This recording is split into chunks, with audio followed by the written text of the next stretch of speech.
Alors, le Padre Pio était-il fasciste? Faisait-il de la politique? Chers amis fidèles du Padre Pio, bonjour. Mon nom est Jean Goyard et vous assistez au programme sur les pas du Padre Pio.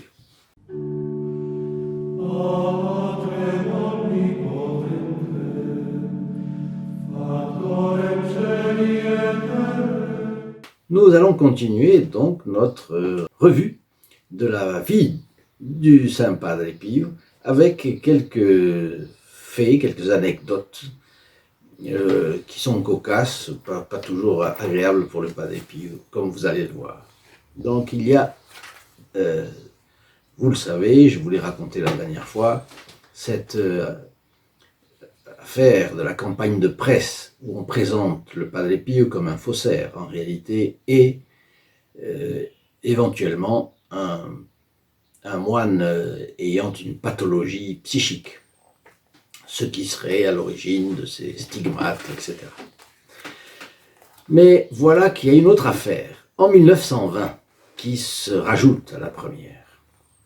Et c'est un très grave incident qui survient justement à San Giovanni Rotondo.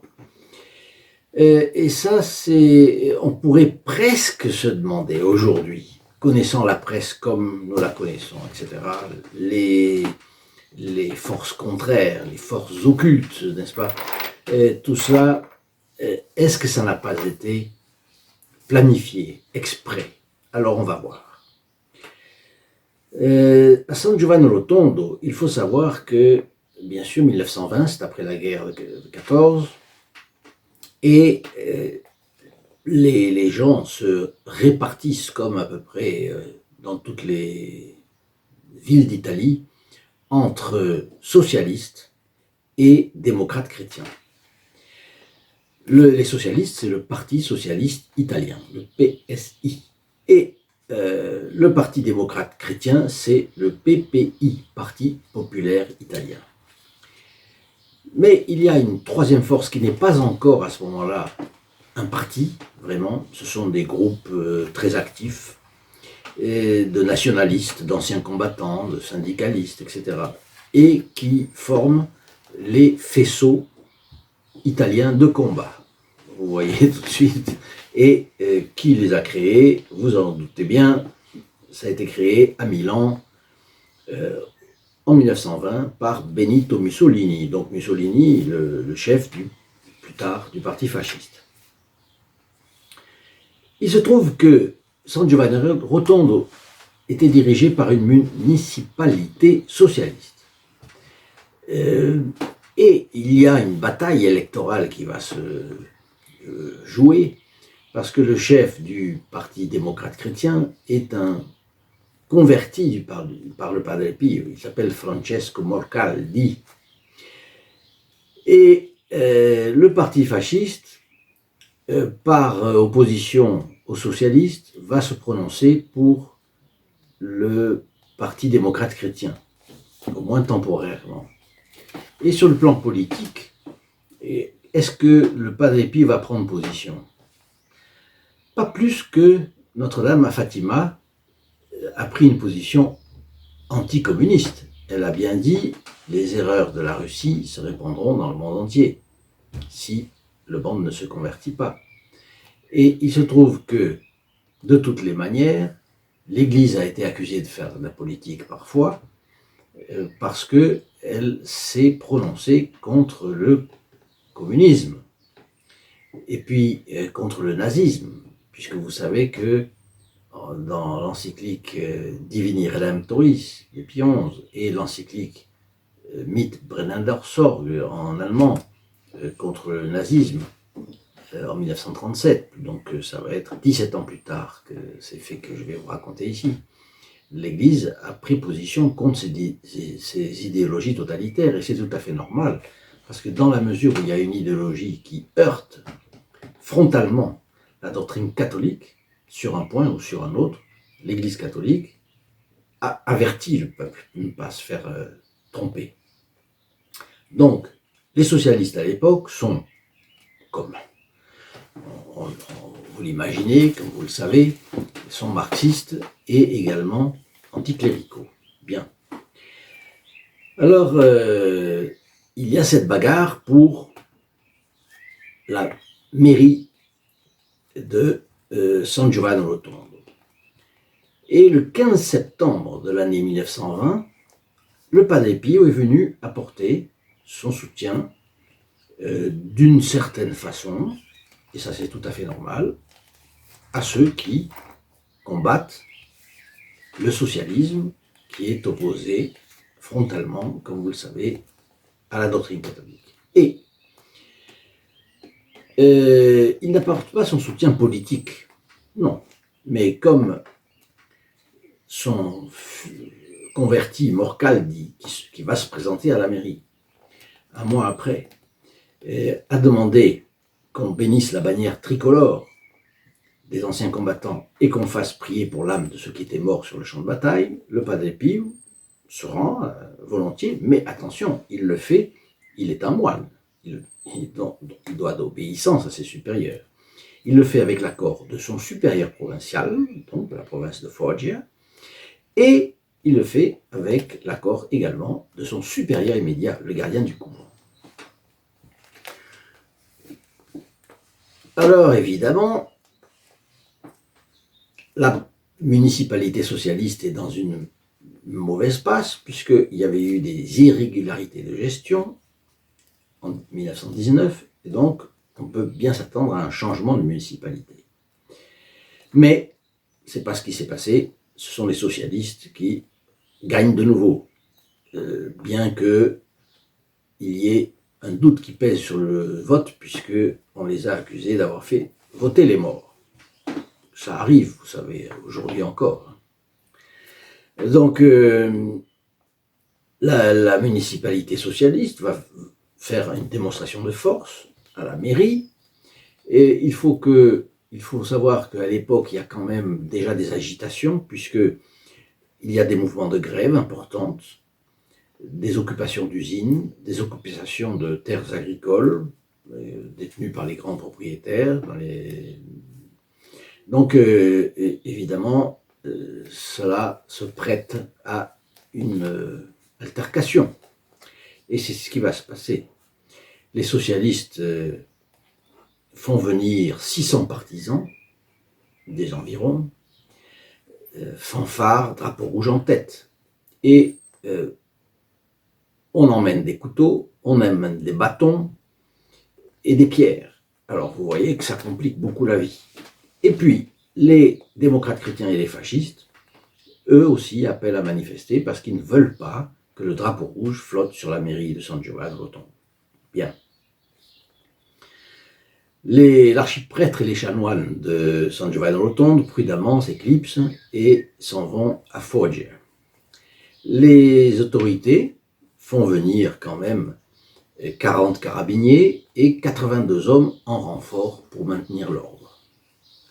Mais dès que la municipalité socialiste arbore le drapeau rouge au balcon de l'édifice, c'est une énorme bousculade, parce que les manifestants des deux bords se jettent les uns contre les autres. Et évidemment, comme il y avait des armes, bâtons, etc., eh bien voilà, un carabinier est désarmé et tué avec son propre fusil. Et on compte à la fin 14 morts et plus de 80 blessés. Donc la manifestation a tourné à la tragédie. Finalement, les troupes venues en renfort, les 82 hommes dont je vous parlais, ont réussi à rétablir l'ordre, mais évidemment, la presse va faire ce dont vous vous doutez, elle va rendre coupable le Padre Pio d'avoir jeté de l'huile sur le feu et d'avoir finalement causé un cortège de morts. Or, le Padre Pio, qui n'avait fait que bénir la bannière des démocrates chrétiens, anciens combattants, bon, mais et prier pour les morts, un mois avant, et il n'a pas bougé après de son couvent, vient appeler le candidat à la mairie, le démocrate chrétien Francesco Morcaldi, et il lui dit, écoute, il te faut vraiment calmer tout cela. Et Morcaldi fait cela. Il essaye de mettre sur pied un programme qui est de nature à provoquer un consensus, et tout de même, la presse s'empare des faits et on accuse le Padre Pio, non pas de démocrate chrétien, évidemment, on l'accuse de quoi? De fascisme.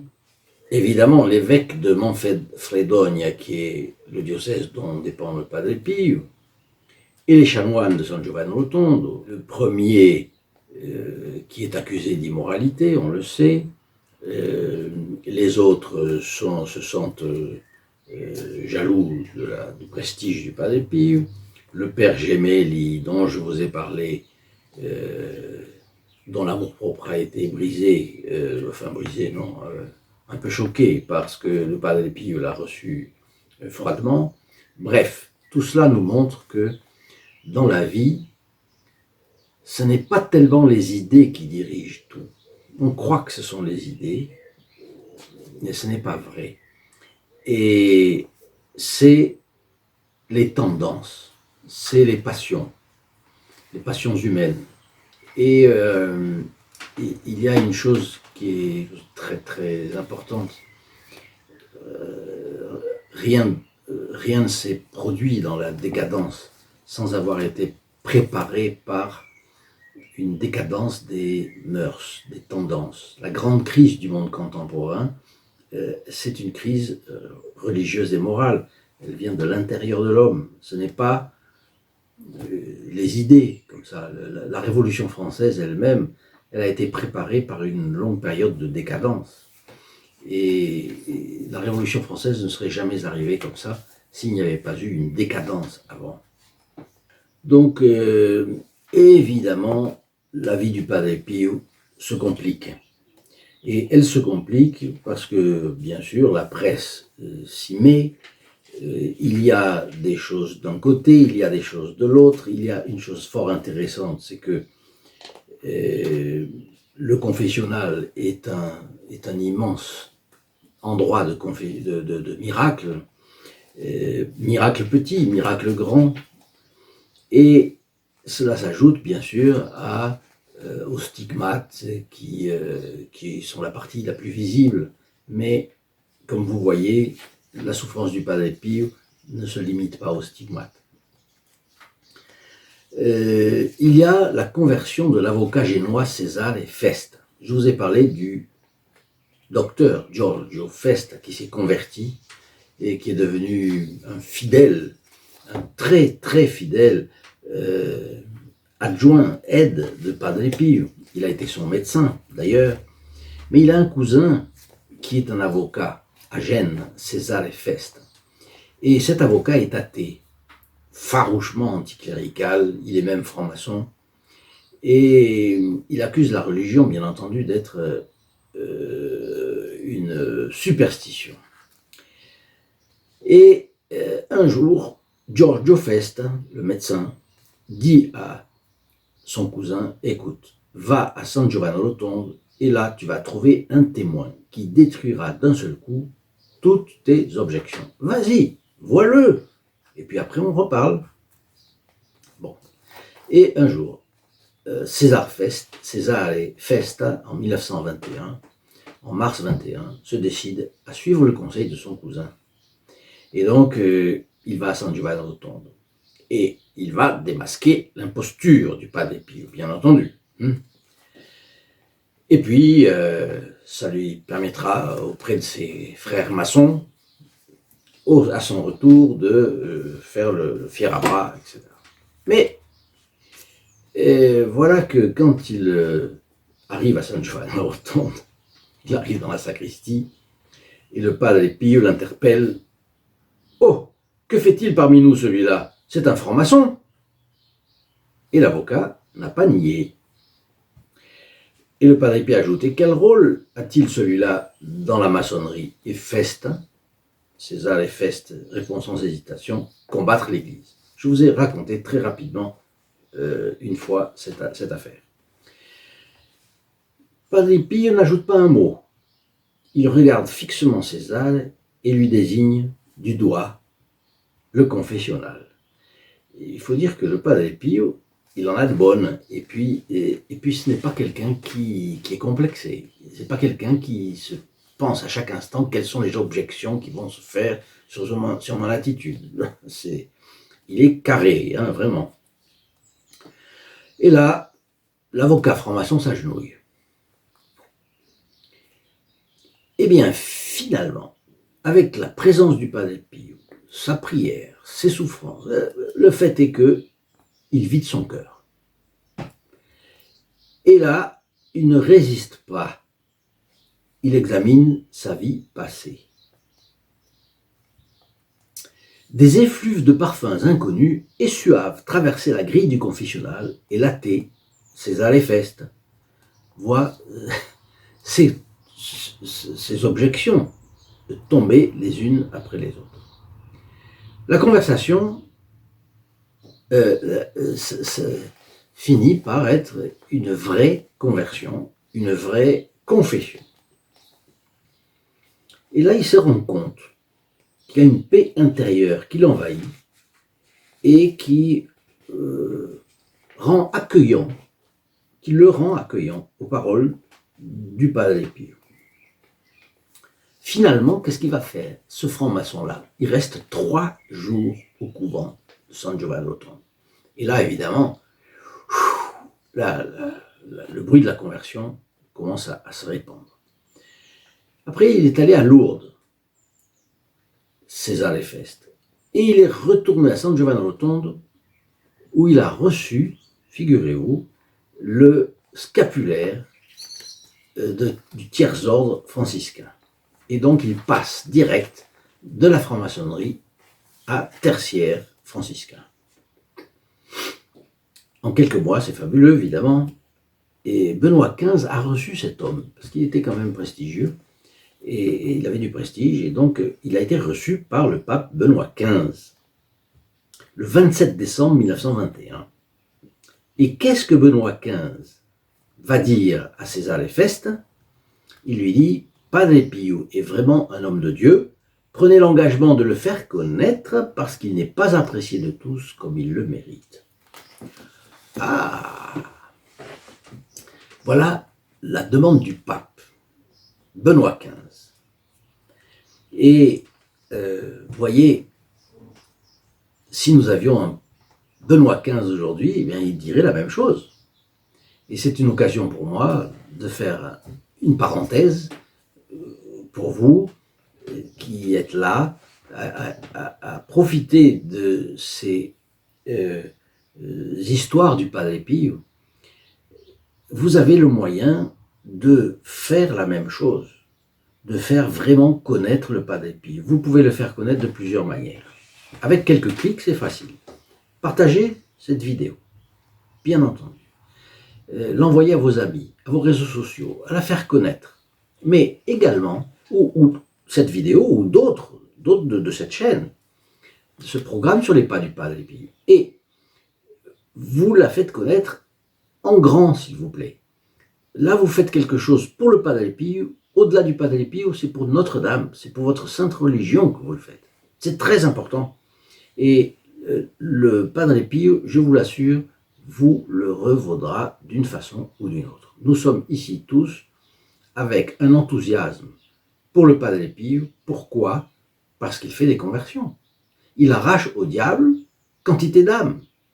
Peut-être certains d'entre vous ont-ils été arrachés au diable par le Padre Pio. Moi, je suis persuadé qu'il m'a fait du bien, en tout cas. Il m'a fait beaucoup de bien, parce qu'il augmente ma ferveur pour la religion catholique. Donc, le Padre Pio, il a une action dans les âmes forte, importante.